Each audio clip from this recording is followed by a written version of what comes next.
sa corruption, which is po sa mga naging standing ovation kahapon duman po sa SONA na presidente. So, flood control and budget integrity. So, flood control accountability, nag-issue siya ni kasuguan na tanganing resolveran ang mga anomalya sa flood control. So, sabi niya, mahiya naman tayo sa inyong kapwa Pilipino, kailangan may managot sa naging matinding pinsala at katiwalian. So, may mga nagpahayag, may mga reaksyon.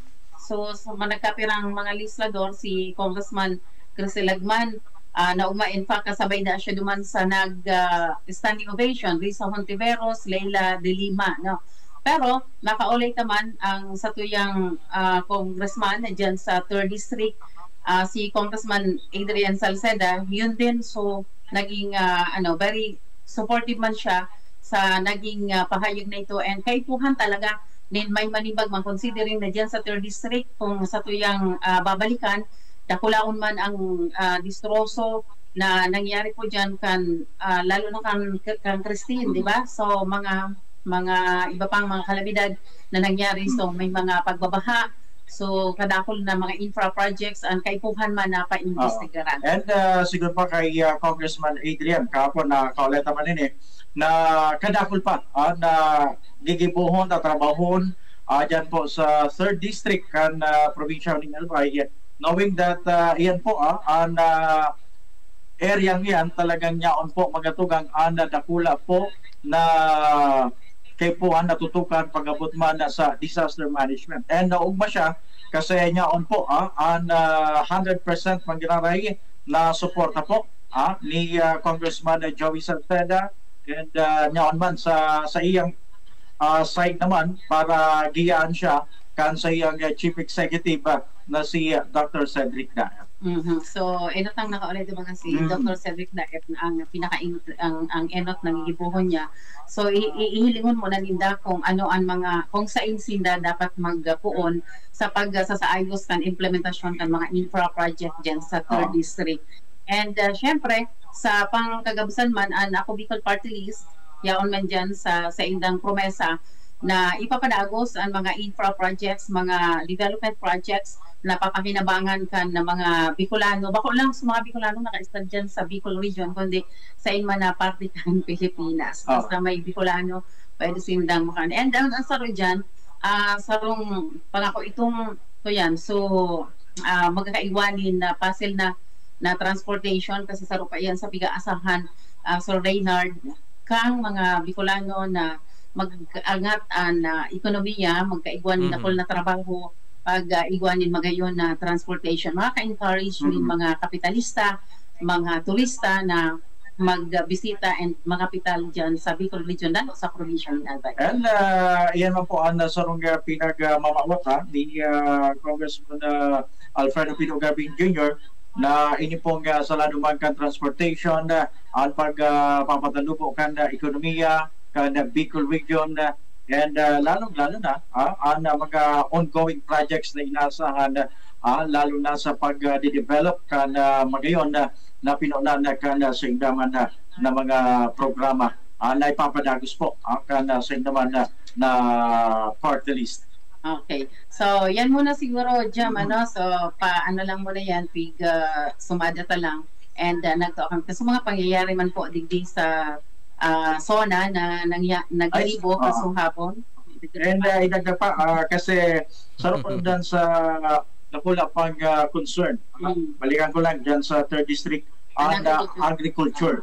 So, ini ang saro sa mga agricultural and fisheries dyan po sa 3rd District, na yuman po ang natatawaning doon ni Congressman Adrian Salceda sa sayang mga bills na ibubusol man dyan. Ma-establish siya, ang plano niya magkaigwa, magmukna nin sarong International Agricultural and Fisheries Sport. Yes. Ako lang ang natabang din yan sa mga paraoma. So parang mga apod nga, nagkukunay, parang nagkukonektar na programa kan presidente sa agrikultura, pagpapauswag, pagpapatalubo kan agrikultura and fisheries, at iyan man na programa, priority program kan Congressman kan 3rd District Adrian Salceda. And saro pa siguro katiwalang sa Reynard na maging bareta na naman dyan sa tuya sa Bicol, Albay, ini nga prime water. So, ini po at aloy ng issue about sa tubig. Yes. And dyan po sa, siguro dyan sa direct kasi prime water sinda. So, Investigation. magkakaiba po ng investigation dyan. So, malay ta, magkakaiba na kitiki improvement dyan. Sa mga local water district and sa LUWA na magkaigwan ni maigot na investigasyon sa mga serbisyo kan tubig, mga concessionaire. So, di man direktang pigo ng bitang sa prime water, pero saro iyan sa pwedeng madalaganan kasi saro iyan sa kadakol mong nagaani ni reklamo. Bako lang dyan sa Daraga, bako lang sa Albay sa Bicol, kundi sa ibang parte man kan Pilipinas. Yes, Reynard. Yan. Nakapira po na standing ovation during the SONA. Actually, may enot na may pahayag naman, saro lang muna ang nagtindog. Tapos, so, ang nagkaigwa lang talaga ni standing ovation, itong naging pahayag niya about duman sa pagpapaimbestigar, as in pagpapanimbag sa mga nasa likod kan katiwalian, mga anomalya sa flood control and iba pang infrastructure project na aram ta kung paano nag-ani ni mga batikos. And so pang siguro na tandang highlight naman is matatawaning paglao po. Ini pong pinagsasabing sanggatos na missing sa Bungeros.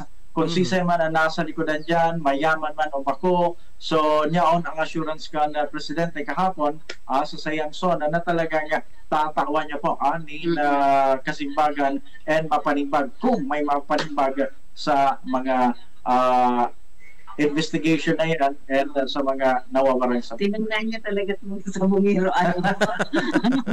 Mahal naman yan sa bungiro kasi sa bungiro. Sige, Nard. Yan. So, thank you so much. Actually, dakol man pa lang ni Marina Barreta, para sa mga Bicolano ining ikaapat na SONA. Lalong-lalo na itong mention mo, katiwalang Susan, yung international, international agricultural and fisheries sport di sa probinsya ni Nelpan. So, yan na bill na pinagabubusol ni Congressman Adrian Salceda. And kuya yan, parang sobra 1.1 million na nila ng mga fishery products kada taon na may 60 billion pesos as of 2023 baga. So, mas makusog pa yan, mas makatalubog pa pag nangyari po yan. And dako lang biyaya yan sa yung mga paraomadangan, mga parasila. Diyan sa 3rd district, talaga ang kuyan, yung sa mga primera klase ng mga sira sa and solo pa siguro katiwalag Reynard, solo pa magayon na Barreta ini. So sana ini na suportaran kana kamera na pinagabubusol man ni Congressman Adrian ini fair wage, right? Lalong-lalo na sa gabos na mga empleyado. Sa bilog ng Pilipinas po yan na magkaigwanin patas ng regional so wala ng provincial, may wala ng provincial Manila rate.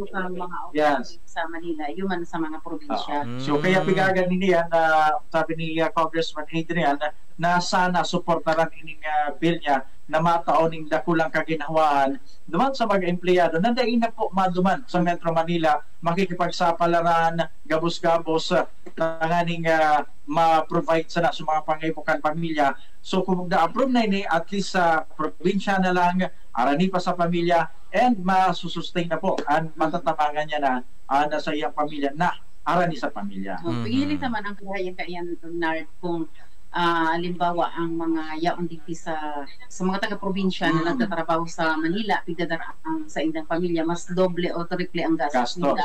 So mauli na lang kasi parehas man lang sa dumano sila sa mga probinsya nila and mababawasan din ang sobrang congested na baga ang Metro Manila.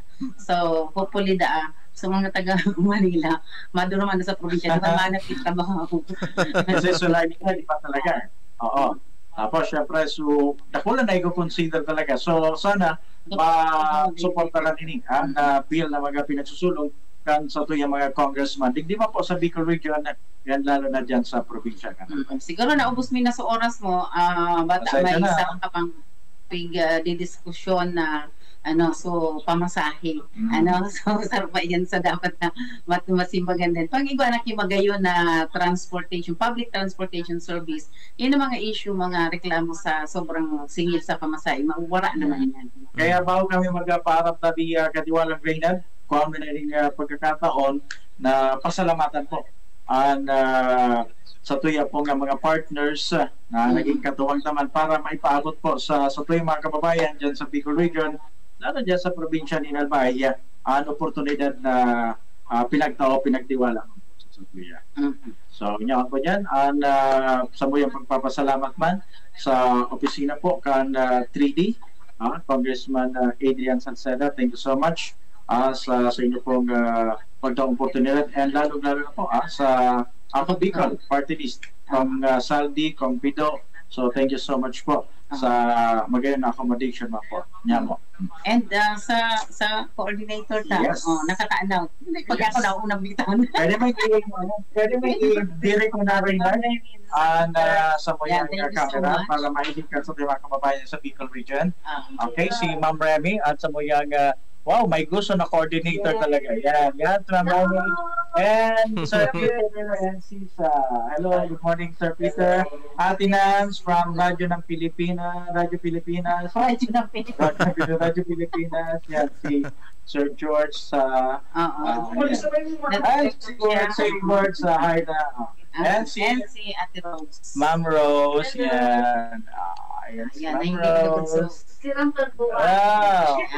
Okay, so Sige, and the rest. So, And the rest. igahalat na kami sa baba. So, ngunyan, biyahe na kami sa Reinhardt and by tomorrow. So, see you tomorrow. Back to normal. Huwag kayo mag-expect ng pasalubong at wala kami may nadala. Ay, kay shout out kay Ma'am Malu. Nag-chat kaya si Ma'am Malu. Ay, dyan sa PNP, ha? Nag-birthday kaya. Ay, mamalo. Ma'am Malu, kalabagay mo lang. Kay Sir Art, thank you Sir Art. Gomez, Sir Art. Yan, kay Para ba sa oras na rin? Pasalubong. Okay. Sige, Pasalubong. magpa-check-up kang pambakal. Sige. So, yan po muna Okay, thank you. ang latest Talipig Live sa Metro Manila. So, ready to, na kami, balik Travel. dyan sa So, hali po rin sa Metro Manila para sa special SONA 2025 coverage. Kami po ang sa inyong mga katiwala. Ako po si Susan Balani. Ako ang boss si Jam Mendoza. Salamat po. Kan sa inyong padagos sa pagkantabay. And si Reinhardt, thank you so much Thank sa you, sir. tukaw muna sa Samuyang programa. So, pasalubong mga bala na si Katiwalang Susan. May tigan din sa imo. May tuga naman siya. Okay, bye. Bye. Veritas Katiwala Patrol. Yan, thank you so much Katiwalang Susan and Katiwalang Jam Mendoza